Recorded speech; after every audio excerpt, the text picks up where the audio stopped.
Welcome back to be tide and इस video से हम शुरुआत करते हैं अपनी पहली अनरियल इंजन सीरीज़ की on this channel. Now PUBG वाली भी एक सीरीज़ थी जो पिछले साल मैंने शुरू की थी, but like it was just the Hindi translation जो मैंने इंग्लिश चैनल पर दिया था, उसका सिर्फ एक हिंदी ट्रांसलेशन था वो सीरीज़।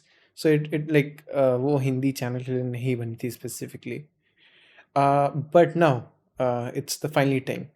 सो इस सीरीज़ में हम करने क्या वाले हैं, एक प्रॉप हंट या फॉल टावर टाइप का गेम बनाएंगे। लाइक दोनों गेम मोड्स रखेंगे, बट स्टार्ट करेंगे हम लोग फॉल टावर से। मतलब अब फॉल टावर पता नहीं नाम सही ले रहा हूँ या नहीं, लेकिन होगा क्या कि जैसे कई सारे ब्लॉक्स होंगे ऊपर से नीचे तक, ऐसे 10 to 15 फ्लोर्स। और प्लेयर सबसे पहले स्पॉन होगा सबसे ऊपर वाली फ्लोर पे, और वो हट फ्लोर हट जाएगी, फिर सेकंड आएगी। सेकंड पे एक प्लेयर जो एंड में बचेगा वो जीत जाएगा। अब इसमें बहुत सारे टॉपिक्स कवर होंगे और ये प्योरली सी प्लस प्लस में होगी। पहला जो सबसे इम्पोर्टेंट टॉपिक कवर होगा वो होगा मल्टीप्लेयर, वो भी सी प्लस प्लस में। तो ये वीडियो बहुत ही इंपॉर्टेंट है अगर तुम सी प्लस प्लस सीख रहे हो या एक अनरियल इंजन प्रोग्रामर बनना चाहते हो और गेम्स को प्रोग्राम करना चाहते हो सी प्लस प्लस में। And that said, let's start with the character setup. तो हम लोग सार जो भी पूरा कैरेक्टर का सेटअप करेंगे वो पूरा कंप्लीटली बेस से करेंगे। बेस इन द सेंस हम लोग जो डेमो प्रोजेक्ट मिलता है वो भी यूज़ नहीं करेंगे, बिकॉज अगर तुम डेमो प्रोजेक्ट ही यूज़ करते रहोगे तो तुम्हें पता नहीं चलेगा कि बेस सेटअप कैसे करना है। सो ब्लैंक प्रोजेक्ट स्टार्ट करेंगे और हर चीज़ एकदम बेस से शुरू मतलब करेंगे। अब ऑफ कोर्स मॉडल तो हम यूज़ करेंगे विद जो थर्ड पर्सन टेम्पलेट का है, इसलिए हम लोग ब्लैंक टेम्पलेट बना के थर्ड पर्सन प्रोजेक्ट ऐड करेंगे। और जो ब्लूप्रिंट है वो हटा देंगे, just like we will keep the level assets और एक्सेट्रा। सो एक मैंने बस इसको कुछ नाम दे देते हैं, maybe floor game, just नाम देना था मुझे इसलिए मैंने दे दिया। और तुम इसको सी प्लस प्लस प्रोजेक्ट भी बना सकते हो, ब्लूप्रिंट, डिपेंडिंग अपॉन क्या करना चाहते हो। ब्लूप्रिंट बना के भी बाद में एक C plus plus class add कर सकते हो, वो कोई इशू नहीं है। तो बाकी सब ठीक है। मैंने एक ब्लैंक प्रोजेक्ट सेलेक्ट किया और एक ब्लैंक ब्लूप्रिंट प्रोजेक्ट और क्रिएट।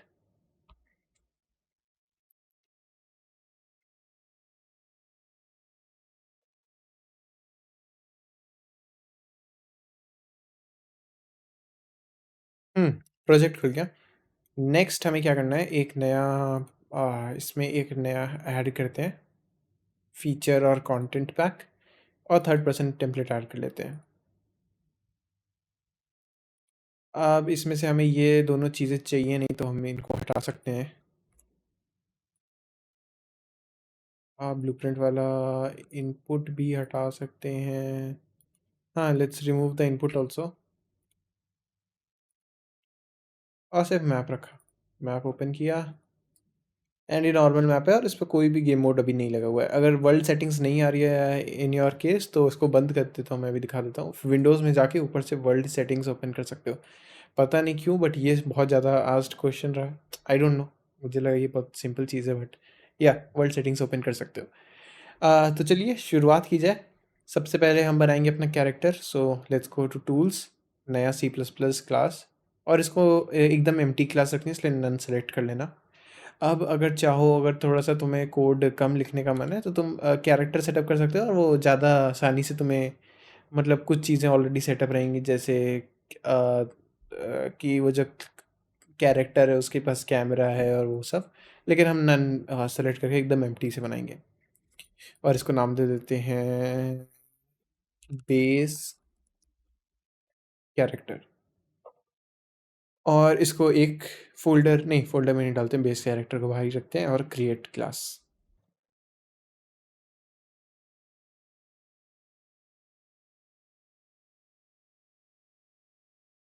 क्लास ऐड हो गई। ओके। ये पूछ रहा है क्या कहते हैं इसको एडिटर में खोलना है, यस। तो ऑल्दो मैं राइडर नाम की एक सर्विस यूज़ करता हूँ, जेट ब्रेन्स कंपनी है वो, एक उसका एक एडिटर है राइडर, क्योंकि वो बहुत अच्छे तरीके से अनरियल इंजन के साथ कंबाइन होकर बहुत, तो मैं बहुत ज़्यादा ऑटो टाइपिंग और उस तरीके बहुत सारे पावर्स दे देता है, इसलिए मैं राइडर नॉर्मली यूज़ करता हूँ। बट बिकॉज मैं चाहता हूँ कि मैं बेस से पूरा दिखाऊँ, तो इसलिए मैं विजुअल स्टूडियो ही यूज़ करूँगा।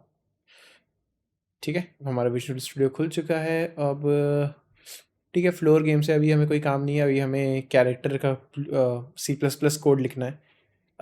आई डोंट नो स्टार्टिंग में अगर तुमने देखा है या नहीं, बट अगर तुम्हें बेसिक्स एकदम ही नहीं पता है, मतलब कुछ भी नहीं पता है सी प्लस प्लस के बारे में, तो एक बार basics of C plus plus वाली वीडियो देख लेना, it will be very helpful for you. So इसको फ्लोर गेम वाले के बंद करते हैं एंड ओपन अप, इसको क्लोज एंड इसको थोड़ा सा इधर डाल दिया। नाइस। तो हमारे पास दो फाइल्स आ गई, डॉट सी पी पी और डॉट एच। तो डॉट एच नॉर्मली हम जितने भी फंक्शंस को जितने भी फंक्शंस होते हैं, जैसे ब्लूप्रिंट्स में हम फंक्शंस बनाते हैं, जितने भी फंक्शंस डिक्लेयर करते हैं वो सारे हम डॉट एच में करते हैं, और उन फंक्शन वो फंक्शंस क्या करेंगे उनका सारा कोड हम डॉट सी पी पी में लिखते हैं। तो जैसे मान लो तुम्हें आदमी को चलाना है, ठीक है, तो मूव फॉरवर्ड का एक हमने फंक्शन बनाया, तो वो मूव फॉरवर्ड का फंक्शन हमारी डॉट एच फाइल में रहेगा, और जो वो मूव फॉरवर्ड डॉट एच का मतलब डिक्लेयर जो तुमने किया वो फंक्शन यहाँ रहेगा, डिक्लेरेशन, और वो चलने का जो उसका कोड होगा वो यहाँ पे रहेगा सी प्लस प्लस में, तो sorry dot C P P file में। अब ये एक नॉर्मल आर्किटेक्चर है, मतलब ऐसा ज़रूरी नहीं है कि तुम ये करो, मतलब तुम डॉट एच में भी उसका डिक्लेरेशन और कोड दोनों वहीं लिख सकते हो, लेकिन नॉर्मली सी प्लस प्लस मतलब सी प्लस प्लस वाली फाइल में, सी प्लस प्लस फाइल में, सॉरी मैं ही सी प्लस प्लस बोल रहा हूँ, dot C P P file में रखोगे तो कोड ज़्यादा स्ट्रक्चर्ड रहेगा। ठीक है, तो चलिए शुरू करते हैं। तो हमें करना क्या है, पहले तो ये जो हमने बेस कैरेक्टर बनाया ये अभी एक नन ऑब्जेक्ट है। ठीक है, नन ऑब्जेक्ट का ये मतलब हुआ कि ये जो अभी हमारा बेसिकली क्लास है, ये कोई कैरेक्टर नहीं है, ये सिर्फ एक ऑब्जेक्ट है जिसका नाम बेस कैरेक्टर है। तो हमें अनरियल को बताना पड़ेगा पहले तो भाई ये एक ऐसी क्लास है जो तुम ब्लूप्रिंट में यूज़ कर सकते हो। तो इसके लिए नॉर्मली पहले तुम्हें इसको एक यू क्लास डिक्लेयर करना पड़ेगा। तो जो तुम्हारी क्लास है उसके ऊपर तुम लिखो यू क्लास। अब यू क्लास जो डिक्लेरेशन है, ओ सॉरी सारा कैपिटल होना चाहिए। हाँ, यू क्लास जो डिक्लेरेशन है, ये तुम नॉर्मली यूज़ करोगे हर एक सी प्लस प्लस फंक्शन में, और जैसे कुछ फंक्शंस हैं जैसे जो ऑब्जेक्ट्स होते हैं, जैसे ये कैरेक्टर है, ठीक है, ये अभी एक ऑब्जेक्ट है जिस पे तुमने यू क्लास लगा दिया।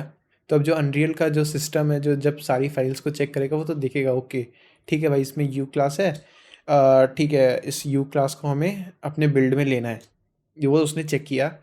अब वो अभी ब्लूप्रिंट में वो भी नहीं जाएगा। तो कुछ ऐसी क्लासेस होती हैं जो तुम अगर ब्लूप्रिंट टाइप नहीं भी दोगे तो भी चली जाएंगी, और कुछ क्लासेस होती हैं अगर तुम्हें ब्लूप्रिंट टाइप उसको बनाना है तो तुम्हें ब्लूप्रिंट टाइप देना पड़ेगा। तो अगर मान लो ये मैं बेस कैरेक्टर अभी एक्सेस करना चाहूँ ब्लूप्रिंट में तो तुम नहीं कर सकते, तो मैं यहाँ पे यू क्लास में ब्लूप्रिंट टेबल ऐड करना पड़ेगा, और तब तुम उसको एक ऑब्जेक्ट की तरह एक्सेस कर पाओगे। लेकिन ये बेस कैरेक्टर जो हमने बनाया है ये एक ऑब्जेक्ट नहीं है। तो अगर मैं तुम्हें थोड़ा सा स्ट्रक्चर समझाऊँ तो जो क्लासेस का स्ट्रक्चर होता है तो सबसे नीचे जो चीज़ होती है वो होती है ऑब्जेक्ट। फिर ऑब्जेक्ट से लाइक ऑब्जेक्ट का बच्चा होता है, टू बी ऑनेस्ट ऑब्जेक्ट का बच्चा होता है एक्टर, फिर एक्टर का बच्चा होता है कैरेक्टर। सो लाइक उसमें बीच में भी आता है, मतलब एक्टर का बच्चा होगा पॉन और पॉन का बच्चा होगा कैरेक्टर। तो जो तो ये अभी एक ऑब्जेक्ट है सबसे लोअर चीज़। तो अब हमें इसको एक कैरेक्टर बनाना है, तो कैरेक्टर बनाने के लिए हमें इसको कराना पड़ेगा इनहेरिट कैरेक्टर क्लास से, जो कि हमारी बेस कैरेक्टर क्लास है। तो अभी ये एक ऑब्जेक्ट है, अब इसको बनाते हैं एक इसको इनहेरिट करवाते हैं ए कैरेक्टर क्लास से। अब ये जो ये अब जो क्लास बन चुकी है, अब ये तुम्हारी एक कैरेक्टर क्लास है फाइनली। तब जब तुम इसको अनरियल में चेक करोगे तो तुम्हें पता चलेगा हाँ भाई ये कैरेक्टर है, और ये सारी प्रॉपर्टीज़ जो एक कैरेक्टर की होती है वो इनहेरिट कर रहा है। लेकिन अभी तुम यहाँ पे एक रेड लाइन देख रहे हो, और ये कह रहा है incomplete type is not allowed. तो इसका यही मतलब है कि मतलब भाई आप ये जो चीज़ें ये हम एक्सेस नहीं कर पा रहे हैं इन शॉर्ट। तो उसके लिए भाई तुम्हें एक हेडर ऐड करना पड़ेगा, क्योंकि ये ए कैरेक्टर टाइप तो डिक्लेयर्ड है, बट ये तुमने इसके लिए भी हेडर डिक्लेयर नहीं किया है। तो एक इंक्लूड ऐड करना पड़ेगा। गेम शायद गेम फ्रेमवर्क में ही है जितना मुझे याद है, कंफर्म नहीं हूँ, हाँ लेकिन शायद गेम फ्रेमवर्क में ही है। कैरेक्टर डॉट एच, हाँ चला गया ठीक है। तो ये सही था। तो गेम फ्रेमवर्क में कैरेक्टर डॉट एच फाइल होती है, जिसमें ये ए कैरेक्टर डिक्लेयर होता है। अब मान लो मुझे तो इसका हेडर हेडर फाइल नेम याद था, तो मैंने डाल दिया कि game framework character dot H. मान लो तुम्हें फ्रेमवर्क लाइक दिस इंक्लूड में क्या तुम्हें ऐड करना है वो तुम्हें याद नहीं है, अभी एरर फिर आ जाएगा। तो राइडर में तो ऑप्शन होता है, यहाँ पे तुम डायरेक्टली हेडर ऐड कर सकते हो, मुझे जितना लगता है इसमें भी होगा। नहीं है, नो प्रॉब्लम। तो क्या करना है, सीधा खोलना है Chrome, let me open up Chrome. तो बस ये सर्च कर दो जो भी तुम कैरेक्टर क्लास है, या मतलब जो भी क्लास है जिसका भी तुम्हें, मान लो अभी यहाँ पे ए कैरेक्टर की जगह ए एक्टर होता, ए क्यूब होता, कोई जो भी तुम्हारी क्लास है या जो भी कोई कंपोनेंट है जो भी जिसका तुम्हें हेडर चाहिए वो सर्च कर दो, और उसके आगे UE5 या UE4 ऐड कर दो, जो भी जिस पे भी हेडर चाहिए। तो ये तुम्हें एक डॉक्यूमेंटेशन लिंक मिल जाएगा, अब इसको ओपन करो, तुम्हें हेडर की भी वो मिल जाएगी। ये देखो इंक्लूड क्या करना है, यहाँ पे तुम्हें दिया हुआ है इंक्लूड, ये इंक्लूड, और वही हमने यहाँ पे इंक्लूड किया था, तो मैं उसको वापस ऐड कर देता हूँ। तो अगर तुम देखो तो दोनों एग्जैक्ट हैं, इसीलिए एरर चला जा रहा है। नाइस। अब एक और चीज़ तो मैं बता दूं, अगर मान लो कभी ऐसा, जैसे राइडर में क्या होता है, just to give you an example, although Rider is a paid thing and you should purchase it if you are like planning कि तुम्हें अनरियल इंजन में फुल टाइम वो करना है, और तुम बहुत मतलब you are earning through Unreal, then you should purchase, और else rap like Visual Studio is more than enough. So okay, so the include is ready. Now we have our character class generated. Next हमें क्या करना है, यहाँ पे जो public है, तो ये सजियो, ये दोनों जो फंक्शंस हैं ये पब्लिक में हैं। यहाँ पे तुम एक, अगर तुमने कोई भी C++ फंक्शंस देखा है इससे पहले, तो तुम एक चीज़ मिस कर रहे होगे, यहाँ पे कोई भी जनरेटेड बॉडी नहीं है। तो होता क्या है कि जैसे अनरियल में, sorry like internet went of, या सो होता क्या है, जो ये अनरियल में जब कोई फाइल को, जो हम अनरियल का कंपाइलर है वो देखता है, तो वो इसको एक जनरेटेड फाइल में कन्वर्ट, मतलब उसको एक ऐसे दूसरे फॉर्म में कन्वर्ट करता है, ताकि जो कंप्यूटर है वो उसको समझ सके।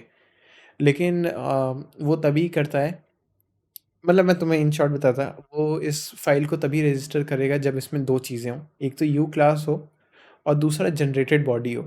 तो जनरेटेड बॉडी का यही मतलब है कि इसकी अगर कोई पुरानी जनरेटेड फाइल है तो वो भी इंक्लूड कर ले, या अगर नहीं है तो वो रीजनरेट कर देगा उसको। तो यहाँ पे हमें करना क्या है, पहले दो चीज़ें इंक्लूड करनी है। पहली तो एक यहाँ पे एक इंक्लूड है, और अगर तुम्हें अभी कन्फ्यूजन हो रहा है तो कोई दिक्कत की बात नहीं है, लाइक विथ टाइम ये सब चीज़ें खुद ही रट जाएंगी। So so generated dot H can not open, हाँ अभी जनरेट नहीं होगा, ठीक है। एंड यहाँ पे तुम्हें ऐड करना है जनरेटेड बॉडी एंड ब्रैकेट्स, इतना काफ़ी होगा। इसको सेव कर लो, और अब इस यहाँ पे आ जाते हैं पब्लिक सेक्शन में। ये सारी चीज़ें अभी बाद में देख ली जाएगी, मुझे लगता नहीं है कि ये एरर रहेगा, अभी हट जाएगा। ठीक है, ये नीचे आते हैं।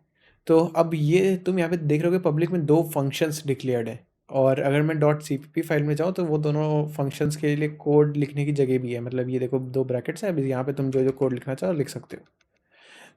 लेकिन ऐसा क्यों, तो ये जो पहला फंक्शन है ये है एक तरीके से इनिशियलाइजेशन फंक्शन। तो ये जब भी क्लास रेडी होगी, मतलब ये क्लास भले ही एडिटर में रेडी हो या जैसी रेडी होगी, तुमने अगर अनरियल इंजन ओपन किया है और इसका एडिटर ओपन कर रहे हो, तो ये फाइल उस समय, ये फंक्शन उस समय रन करेगा। ये फंक्शन उस समय रन करेगा जब तुम्हारा कैरेक्टर स्पॉन होगा मैप में। तो ये बिगिन प्ले नहीं है, बिगिन प्ले अगर तुम अनरियल में जानते हो वो तभी प्ले होता है जब अनरियल में तुम गेम स्टार्ट करते हो, और ये एक्टर स्पॉन करता है या जब एक्टर मैप में आता है। लेकिन ये फंक्शन तब भी फायर करेगा जब तुम एडिटर में हो, तभी सारी जो भी कैमरा वाली चीज़ें होंगी वो सारी इस बेस एक्टर में ही लिखी जाए, बेस कैरेक्टर में ही लिखी जाएंगी। क्या जैसे कैमरा बनाना हो गया तुम्हारा, कैमरा की क्या क्या सेटिंग्स रहेंगी डिफ़ॉल्ट वो बनाना हो गया, तो ये एक इनिशियलाइजेशन फंक्शन है। इसी तरह ये है डी इनिशियलाइजेशन फंक्शन, मतलब जो सारी चीज़ें तुमने बनाई ये तब रन करेगा जब तुमने वो एक्ट मतलब तुमने क्लोज कर दिया और ये तुम उसको डिस्ट्रॉय करना चाहते हो। मान लो तुमने कैमरा बनाया और वो किसी चीज़ से बाइंडिंग ले रहा है। अगर तुमने ब्लूप्रिंट्स के बारे में ज़्यादा इन्फॉर्मेशन नहीं है तब इसका ये मतलब हुआ कि यहाँ पे तुमने कोई ऐसा फंक्शन रन किया जो किसी और फंक्शन को कॉल करेगा जब कोई चीज़ होगी। तो हमें वो नहीं करना है अगर ये कैरेक्टर मर चुका है, तो यहाँ पे हम वो डी रजिस्ट्रेशन कर सकते हैं ना। ये एडिटर में भी काम करता है, मतलब एडिटर में जब तुम विंडो खोलोगे और बंद करोगे तो भी ये दोनों फंक्शंस फायर करेंगे। तो इसीलिए इन फंक्शंस का यूज़ हम हर चीज़ के लिए नहीं करते, सिर्फ जो डिफ़ॉल्ट सेटिंग्स होती हैं कैरेक्टर की उनको सेट करने के लिए करते हैं। कंपोनेंट्स और कंपोनेंट्स की वैल्यूज़ सेट करने के लिए करते हैं। कैरेक्टर की डिफ़ॉल्ट चीज़ें जैसे कि वो रेप्लिकेट करेगा या नहीं, वो सारी चीज़ें सेट करने के लिए करते हैं। हाँ, मैंने बहुत ज़्यादा बोल लिया। अब हाँ, जैसा कि मैंने बोला कि हम बिगिन प्ले का भी यूज़ करते हैं, तो हमें एक प्रोटेक्टेड एरिया बनाना पड़ेगा। मैं अभी तीनों में डिफरेंस बता रहा ऑलरेडी मैंने, लेकिन पिछले लास्ट वीडियो में बता चुका है, लेकिन तभी मैं बताता इधर। सो स्पेसिफिकली प्रोटेक्टेड क्या करता है कि ये प्रोटेक्ट करता है तुम्हारा कोड की कोई बाहर की क्लास। जैसे अगर कोई भी चीज़ प्रोटेक्टेड के अंदर है, कोई वेरिएबल मान लो तुमने दिया कि हेल्थ वेरिएबल प्रोटेक्टेड के अंदर है, तो कैरेक्टर जो चीज़ जो कैरेक्टर, और तुम्हारे पास 5 तरह के कैरेक्टर हैं और चारों इसी को इनहेरिट कर रहे हैं, एक कैरेक्टर को, ठीक है।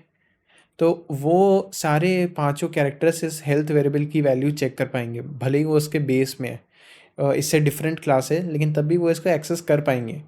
लेकिन अगर वही तुम प्राइवेट में डाल दो तो इनका बेस भी, मतलब जैसे ए कैरेक्टर, हमारा बेस कैरेक्टर हमारे कैरेक्टर का नाम है, ठीक है। यहाँ पे एक ए होना चाहिए था, सॉरी। हमेशा जब भी I don't know why but हमेशा एक ए लगा रहना चाहिए नाम के आगे, क्लास के आगे। अरे आई डोंट नो वाई क्यों मैंने बोला भाई, मतलब क्योंकि एक्टर है ये, तो एक्टर के हमेशा आगे एक ए होना चाहिए। ठीक है। हाँ, तो मैं ये कह रहा था कि जो प्राइवेट है उस वो उनका चाइल्ड क्लासेस भी एक्सेस नहीं कर पाएंगे इस वेरिएबल को, जो भी तुम प्राइवेट में डिक्लेयर करोगे। वेयर एज इन प्रोटेक्टेड तुम अगर तुमने कोई वेरिएबल डिक्लेयर किया है इसमें, तो वो तुम्हारी चाइल्ड क्लासेस ले पाएंगी। तो चलो एक वर्चुअल वॉइड बनाए बिगिन प्ले का। अभी मैं इसका भी मतलब बताता हूँ, बस अभी बनाओ 1 सेकंड के लिए।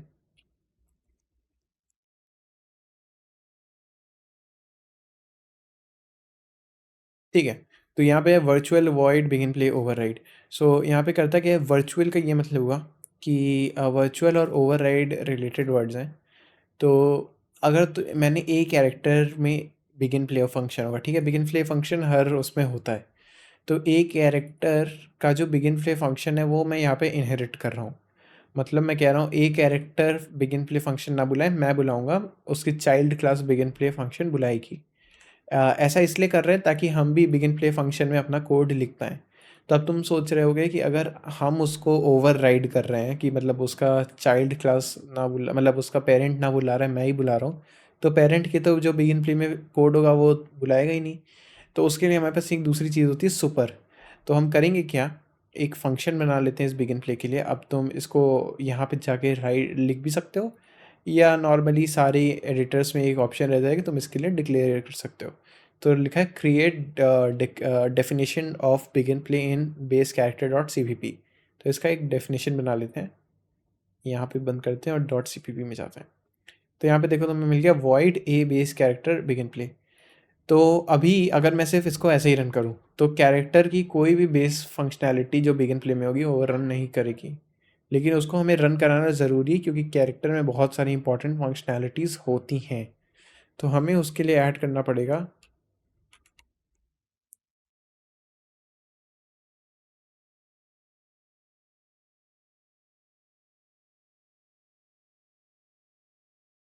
Super begin play and and. तो ये करता क्या है कि मतलब अब जो हमारी बिगिन प्ले की फंक्शनैलिटी है वो पहले जब ये फंक्शन रन करेगा, मतलब पहले तो यहाँ पे जब ये यहाँ पे पहुँचेगा तो बोलेगा ठीक है भाई, मैं पेरेंट की फंक्शनैलिटी को नहीं बुलाऊंगा, मैं यहाँ पे बिगिन प्ले को फंक्शनैलिटी को बुला रहा हूँ।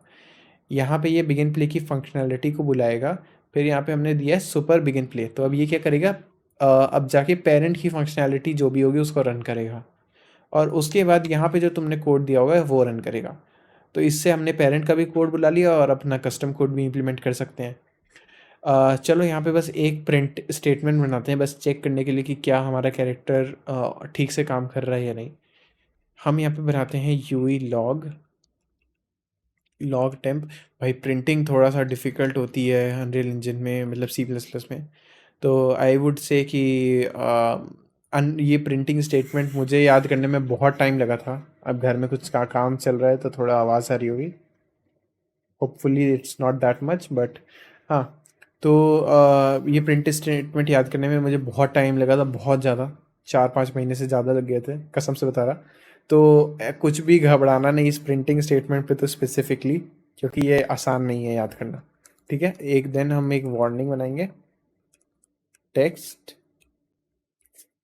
Hello the begin play function fired for a base character, brackets बंद और एंड, ओ सॉरी एंड। तो अब ये पहले सुपर कॉल करेगा, उसके बाद बिगिन प्ले फंक्शन फायर कर देगा। यहाँ पे मैं इसको एरर बना देता हूँ वार्निंग की जगह, ताकि रेड में प्रिंट हो, ज़्यादा अच्छा लगेगा। एंड बाकी सब ठीक ही लग रहा है। प्राइवेट हटा देते हैं अभी के लिए। Save save save all. Games में जाके इसको राइट क्लिक करेंगे और बिल्ड। ओ ओ ओ, एक गलती कर दी, यहाँ पे ए होना चाहिए था। ए बेस कैरेक्टर, ए बेस कैरेक्टर, यहाँ पे ए, यहाँ पे ए। एरर्स गए, लेकिन तब तक बिल्ड होना शुरू हो चुका था, तो शायद कैंसिल हो जाना चाहिए।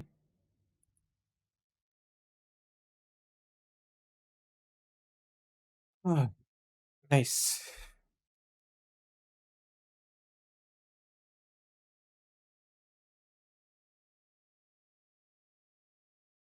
या build succeeded. So thank God तब तक उस फाइल पे नहीं पहुंचा था। तो मैं जब तक वो इस फाइल को कर रहा था तब तक मैंने एडिट करके सही कर दिया। बट ठीक है, तो यहाँ पे ए हमेशा इसलिए रहना चाहिए, तो जैसे कि ये एक बेस क्लास है ना, तो यहाँ पे ए मतलब ये एक नेमिंग कन्वेंशन है कि इस बेस कैरेक्टर में ए होना चाहिए। अब अगर ये एक ऑब्जेक्ट होता है इन प्लेस ऑफ एक्टर, तो हम उसको यू ऑब्जेक्ट कहते हैं, तो यहाँ पे नेमिंग में हमेशा यू रहेगा आगे। तो अब इसको रन करते हैं, तो अब इसको तुम रन कर सकते हो जाके यू प्रोजेक्ट फाइल से, या यहाँ पे ये जो प्लस का बटन है ये दबा सकते हो। यहाँ पे एक डीबगर भी है, तो ये डीबगर क्या करता है कि अगर तुम्हारे कोड में मान लो कोड तुम्हारा इस लाइन पे क्रैश हो रहा है, तो वो जैसे ही क्रैश होगा तुम्हें बता देगा कौन सी लाइन पे क्रैश हुआ, यहाँ पे ले आएगा तुम्हें। तो इससे तुम्हें जब क्रैश हो रहा हो तुम्हारा इंजन, तब नॉर्मली हम लोकल विंडोज़ डीबगर में रन करते हैं। नॉर्मली अभी तो हम विदाउट डीबगिंग स्टार्ट करेंगे, और गेम स्टार्ट हो गया।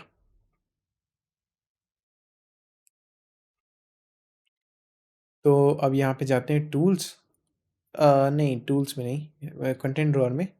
और एक ही ब्लूप्रिंट ही है, तो यहाँ पे कैरेक्टर में नया फोल्डर बना लेते हैं फॉर ब्लूप्रिंट्स। कर लेता हाँ। और ब्लूप्रिंट्स में जाके एक की क्लास बनाते हैं, और ये इनहेरिट करेगी बेस कैरेक्टर से। तो अब देखो, अगर तुम, तो मैंने जैसा बताया था, यहाँ पे सबसे ऊपर ऑब्जेक्ट रहता है, ये हमारा सबसे बेस क्लास है, जिसमें जिस जिस जो हमने बनाई थी सी प्लस प्लस, वो हमारी ऑब्जेक्ट क्लास थी। ऑब्जेक्ट से इनहेरिट करता है एक्टर, फिर एक्टर से इनहेरिट करता है पॉन, और पॉन से इनहेरिट करता है कैरेक्टर। तो बेस कैरेक्टर जो था वो पहले ऑब्जेक्ट से इनहेरिट कर रहा था, फिर हमने उसको एडिट किया कि हाँ भाई अब तुम कैरेक्टर बन जाओ, अब वो एक कैरेक्टर है, तो तुम देख रहे हो वो कैरेक्टर के अंडर में ही आ रहा है। अब इसको सेलेक्ट करते हैं और उसको नाम दे देते हैं बीपी कैरेक्टर। इसको डबल क्लिक करके ओपन करो। इसमें अभी कुछ भी नहीं है, ठीक है।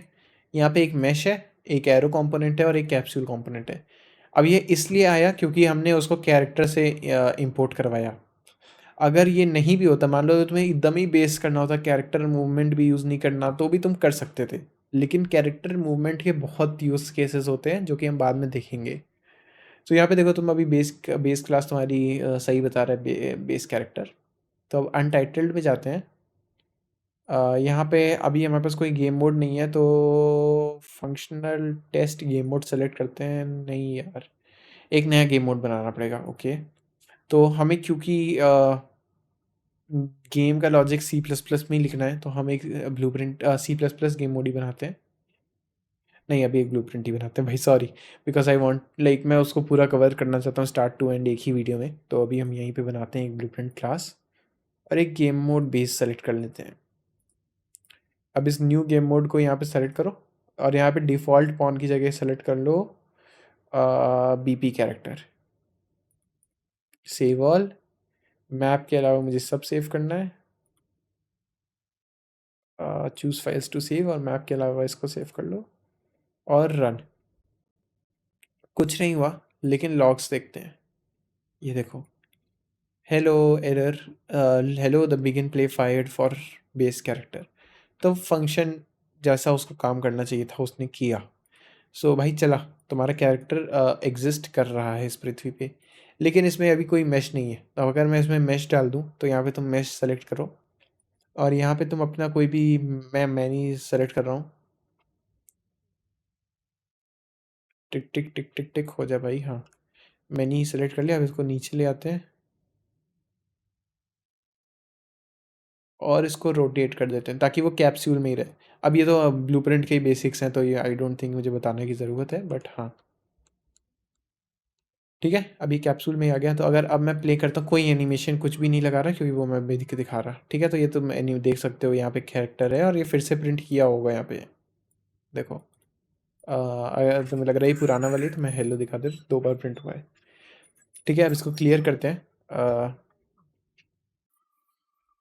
तो अब आगे बढ़ते हैं। तो अब हमें हमारे इस कैरेक्टर में 2 चीज़ें चाहिए। हमारे पास मेश है, अब हमें चाहिए कि अब इसके पास एक स्प्रिंग आर्म हो और एक कैमरा हो।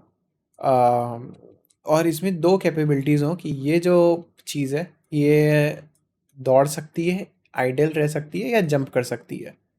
तो इन चीज़ों को बनाना शुरू किया जाए, तो इसको बंद करते हैं। ओह! ऑल्सो लाइव कोडिंग भी कर सकते हो, बंद करने की ज़रूरत नहीं है। भाई मेरी सॉरी आदत है, इसलिए मेरे से भाई गलती से बंद हो गया। बट लाइव कोडिंग भी तुम यूज़ कर सकते हो। तो स्प्रिंग आर्म कंपोनेंट जो हमारा है, उसको हम डिक्लेयर अब करना पड़ेगा। और इसको तुम डिक्लेयर कहीं भी कर सकते हो, पब्लिक में ही नॉर्मली हम करेंगे, ताकि हम इसको दूसरी क्लासेस से भी यूज़ कर सकें। और या तुम प्रोटेक्टेड में भी कर सकते हो और एक फंक्शन बना सकते हो कि अगर तुम्हें दूसरी क्लासेस में उसकी वैल्यू चाहिए। तो अभी मैं पब्लिक में ही करता और यहाँ पे मैं ये बनाऊंगा एक यू प्रॉपर्टी। यू प्रॉपर्टी अगर तुमने वीडियो देखा है लास्ट वाला, तो तुम्हें पता है हमेशा वेरिएबल्स के लिए यूज़ होता है। तो ये जो हमारा कंपोनेंट है, ये भी एक हम उसके लिए अभी एक वेरिएबल बना रहे हैं। और फिर जब हम उसको लाइक स्पॉन करेंगे, जब हम अपना स्प्रिंग आर्म को स्पॉन करेंगे, तो इसी वेरिएबल को उसकी वैल्यू दे देंगे। तो स्प्रिंग आर्म, और इसमें हमें 2 चीज़ें चाहिए। एक तो हम इसको सिर्फ 2 ही चीज़ें अलाउ करेंगे एडिट करना लोगों के लिए। Edit defaults only. स्पेलिंग सही है ना भाई? हाँ। और दूसरी चीज़ blueprint read and write. Edit defaults only because हमें एडिट डिफ़ॉल्ट्स ओनली में तुम्हें सारी प्रॉपर्टीज़ मिल जाएंगी जो तुम्हें चाहिए एडिट करने के लिए एडिटर में। और अगर ब्लूप्रिंट से तुम उसका एडिट करना चाहते हो, तो वो तुम सारी चीज़ें एडिट कर सकते हो। अब यहाँ पे वापस जाते हैं।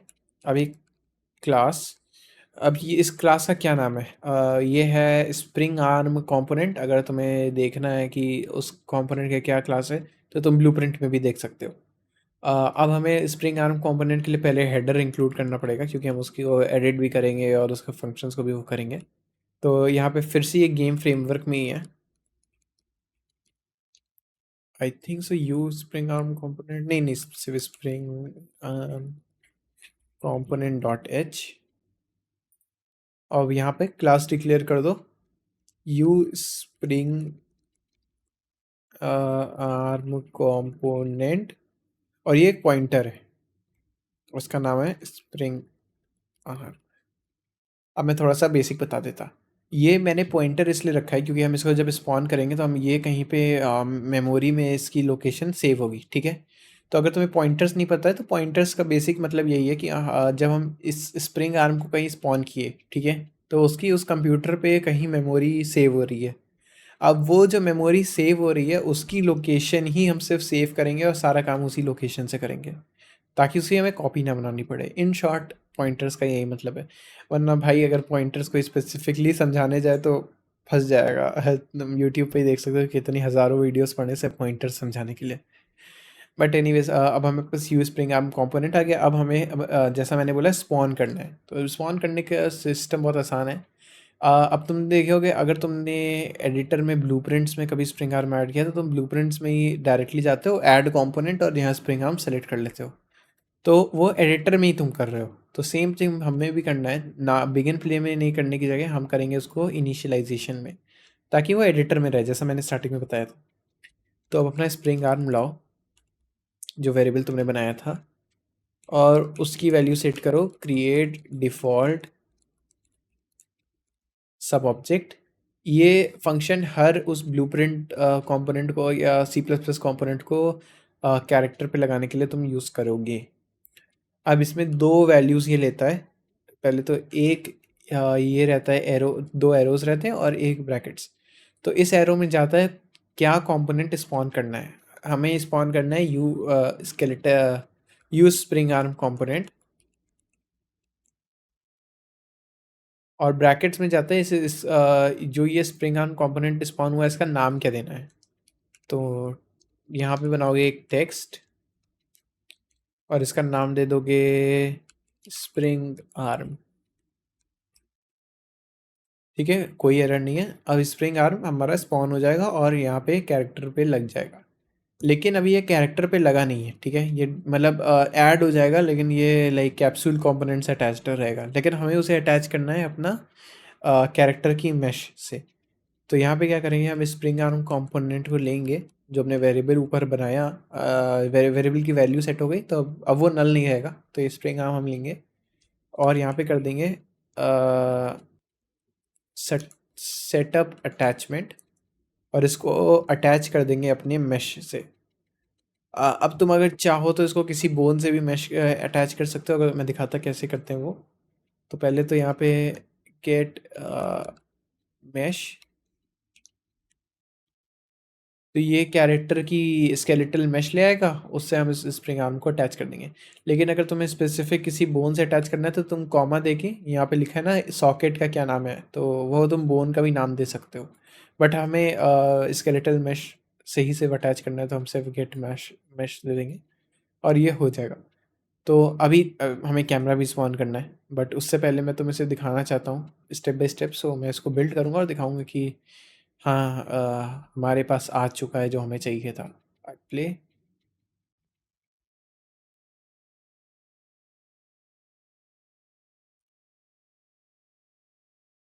अब हम अपना बीपी कैरेक्टर ओपन करेंगे, ओपन फुल ब्लूप्रिंट एडिटर, और यहाँ पे देखो तो मैश से अटैच्ड है हमारा स्प्रिंग आर्म। ऑल दो इसकी लोकेशन तो भाई गलत ही है, वो तो हम ब्लूप्रिंट में ही सही कर लेंगे। बट अब जाते हैं अपना कैमरा भी स्पॉन कर लेते हैं। तो अब जैसा हमने चेक कर लिया कि स्प्रिंग आर्म भी चेक कर रहा है काम सही जैसा हमें चाहिए था। अब हमें यहाँ पे एक हेडर ऐड करना होगा कैमरा के लिए। तो यहाँ पे ऐड करेंगे इंक्लूड कंपोनेंट्स कैमरा। नहीं नहीं नहीं, सॉरी सॉरी सॉरी, ये कंपोनेंट्स में नहीं है, आई थिंक सो कैमरा में ही है। एक सेकंड मुझे ये चेक करना पड़ेगा, मैं याद नहीं है। हाँ ठीक है, सही है। तो ये है camera, camera component dot H.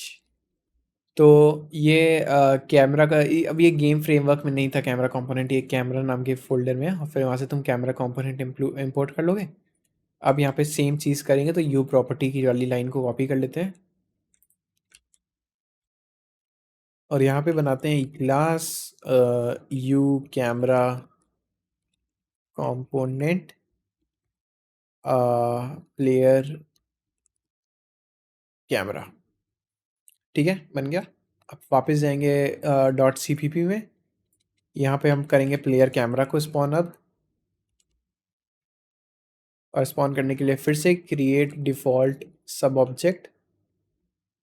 दो चीज़ें बनानी पड़ेंगी, पहले तो वो ये एरोज़ उल्टे और उसके बाद का वो ब्रैकेट्स। तो एरोज़ में जाएगा तुम्हें किस तरह का कंपोनेंट बनाना है जो कि हमारा है यू कैमरा कंपोनेंट, और ब्रैकेट्स में जाएगा क्या नाम रहेगा इस कंपोनेंट का ब्लूप्रिंट्स में, और इसको नाम दे देंगे प्लेयर कैमरा। बन गया। अब इसको हमें अटैच करना है अपने स्प्रिंग आर्म से, तो यहाँ पे फिर से यहाँ पे प्लेयर कैमरा को लोगे तुम और इसको कर दोगे सेटअप अटैचमेंट, और इसको अटैच कर दोगे तुम स्प्रिंग आर्म से। ठीक है, हो गया। अब इसको प्ले करते हैं, एडिटर बंद कर देता हूँ जो भी खुला हुआ है और इसको प्ले। तो अगर बिल्ड नहीं हुआ है तो वो बिल्ड भी कर देगा तुम्हारे लिए, सो लाइक प्ले के समय सब हो जाएगा।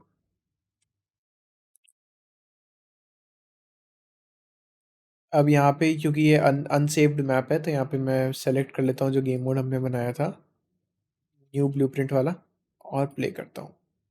तो देख रहे हो कैमरा की पोजीशन अभी गलत है, तो चलो बीपी कैरेक्टर में जाएंगे और उसकी कैमरे की पोजीशन को सही कर देते हैं। मैं इसको रोटेट करो स्प्रिंग आर्म को, और ऊपर ले आओ 70 पे, ठीक है। ठीक है, और इसकी अगर लेंथ बढ़ानी है टारगेट आर्म लेंथ, तो वो भी बढ़ा सकते हैं, 600 कर देते हैं और अब टेस्ट करते हैं। ठीक है, सही है। लेकिन अभी भी इसको हम क्या कंट्रोल नहीं कर सकते, कुछ नहीं कर सकते, और कोई एनिमेशंस भी नहीं हैं। सो चलिए आगे बढ़ते हैं। पहले सेव कर लें भाई जो भी किया है हमने, और इसको क्लोज कर देते हैं, डोंट सेव।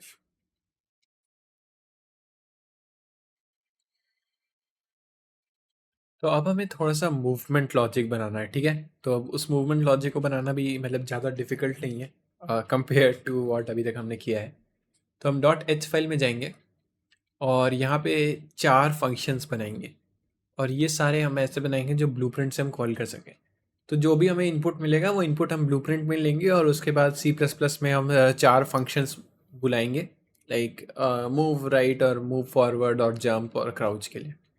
नाउ तुम उस इवेंट को भाई सी प्लस प्लस में भी बाइंड कर सकते हो, ब्लूप्रिंट का एकदम ही यूज़ नहीं कर सकते। लेकिन लाइक नॉर्मली लाइक मैं हमेशा सी प्लस प्लस में सिर्फ फंक्शंस बनाता हूँ जो बेस फंक्शंस होते हैं, और उनको ब्लूप्रिंट से कॉल कराता हूँ जब भी कोई इवेंट होता है।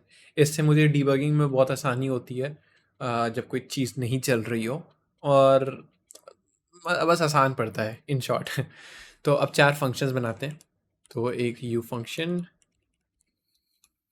जो कि होगा ब्लूप्रिंट कॉलेबल, ब्लूप्रिंट कॉलेबल। तो ब्लूप्रिंट कॉलेबल ऐड कर देंगे तो ब्लूप्रिंट से तुम उसको फंक्शन को बुला सकते हो ऑफ कोर्स। और एक कैटेगरी की ये फंक्शन कहाँ पे कैसे सर्च करोगे, कैटेगरी जो कि होगी हमारे लिए बेस कैरेक्टर फंक्शंस। अब पहले फंक्शन का नाम देते हैं हम वॉइड मूव फॉरवर्ड, और इसमें क्या इनपुट हमें मिल रहा है वो हम यहाँ पे दे देंगे फ्लोट एक्सिस वैल्यू।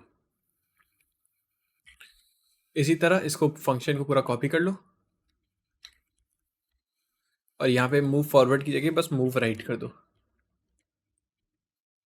देन इस लाइन को कॉपी करो और यहाँ पे एक फंक्शन बना लो वाइड जंप। देन फिर से इसको पेस्ट करो, फिर से एक फंक्शन बना लो wide crouch.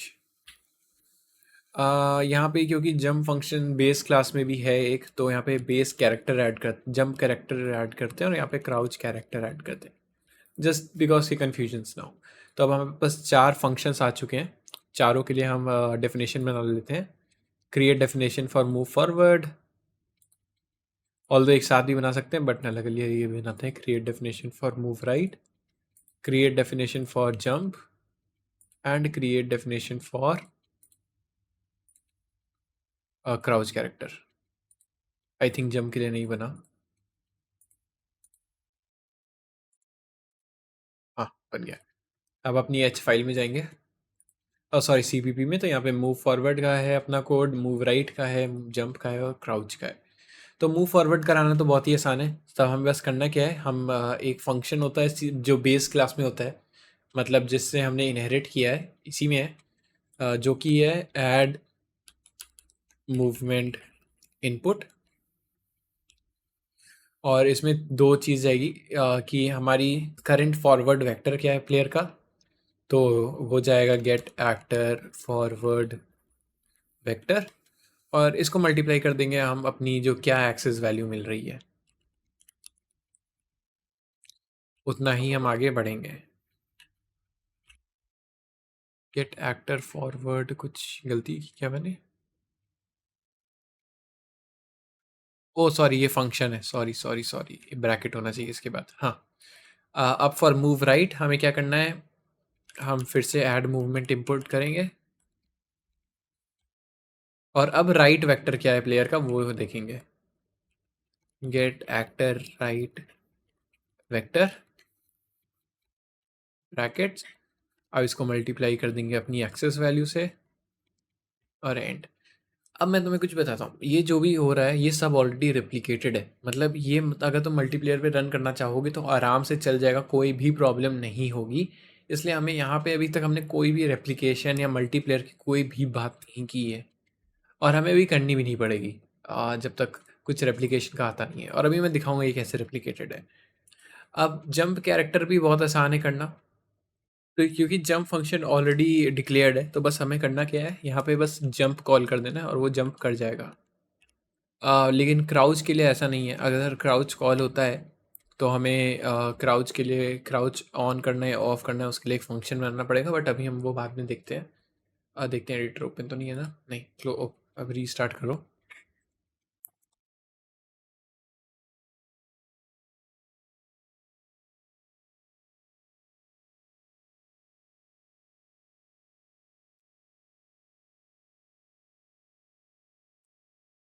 And editor open कर किया जाए, और जस्ट टू सी मैं यहाँ पे इवेंट टिक पे एक फंक्शन कॉल करूँगा, और वो है मूव फॉरवर्ड, जिसकी एक्सेस वैल्यू है 1। मैं स्टार्ट करता हूँ, यहाँ पे सेलेक्ट कर लिया मैंने न्यू ब्लूप्रिंट और प्ले। तो ये देख सकते हो जो कैरेक्टर है वो आगे बढ़ता जा रहा है। अब तुम ये सोच रहे हो कि टिक पे मैंने बुलाया, टिक वही फंक्शन है जो हर फ्रेम पे फायर करता है। तो भी ये कैसे काम कर रहा है, क्योंकि कोई भी जो एक्सेस वैल्यू वाली चीज़ें होती हैं वो हमेशा टिक पे ही काम करती हैं, तो वो भी अगर होता तो वो भी टिक पे ही फायर कर रहा होता। और अगर मैं यहाँ पे अब एक और फंक्शन जब मैं बनाया मूव राइट, नहीं नहीं मूव राइट, हाँ वो भी है, अगर मैं उसको भी 1 एक्सेस वैल्यू के साथ कॉल करूँ तो वो राइट में भी जाएगा प्लेयर। ये देखो, आगे भी जा रहा है और राइट में भी जा रहा है, तो मतलब वो जो भी एंगल है। इसी तरह हम पीछे भी जा सकते हैं। अब मैं तुम्हें लेफ़्ट में ले जाना दिखाता हूँ, और लेकिन आगे लेफ़्ट में, ठीक है। तो मैंने एक्सेस वैल्यू -1 डाल दी, तो अब ये लेफ़्ट में आगे जा रहा है। तो जो जो फंक्शनैलिटीज़ हैं वो अभी वर्क कर रही हैं। अब हमें जंप वाली जो चीज़ थी वो बहुत ही सिंपल थी, तुमने देखा वो ऑलरेडी बेस क्लास में एग्जिस्ट करती थी, तो हमें उस पर ज़्यादा मेहनत नहीं करनी पड़ी। अब मैं अगर मल्टीप्लेयर में इसको रन करूँ,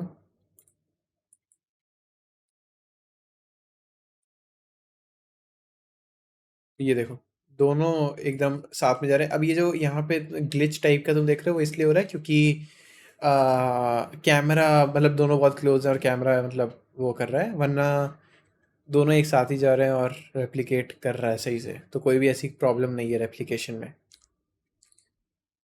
nice nice nice nice nice nice. So अब नेक्स्ट फंक्शन जो हमें करना है वो हम पार्ट 2 में करेंगे कैरेक्टर की, बिकॉज लाइक ये वीडियो बहुत ही लंबा बन चुका है मुझे जितना लग रहा है, क्योंकि ये जो सब पार्ट मैंने भी रिकॉर्ड किया वो 12 मिनट का है, और पता नहीं कितने पार्ट्स में मैंने इसको तोड़ के बनाया है। सो पहला पार्ट यहीं तक रखते हैं, हम बेसिक फंक्शनैलिटीज़ बना लिए हैं। रेप्लिकेशन का काम सेकंड पार्ट में शुरू करेंगे। हमें कुछ चीज़ें करनी होंगी सेकंड पार्ट में, जैसे कि क्राउच कैरेक्टर, उसके बाद हमें बनाना होगा कि एनिमेशंस कैसे रेप्लिकेट होंगे, और वो सारी काम हम सेकंड पार्ट में करेंगे। That is it. लेट्स अगली वीडियो में मिलते हैं। और असली ज़िंदगी में आईजीडीसी में अगर मैं हर साल आईजीडीसी आने की कोशिश कर रहा हूँ, तो सब लोग रहेंगे फाइट टीम में से। मिलते हैं। That's it, bye bye bye guys.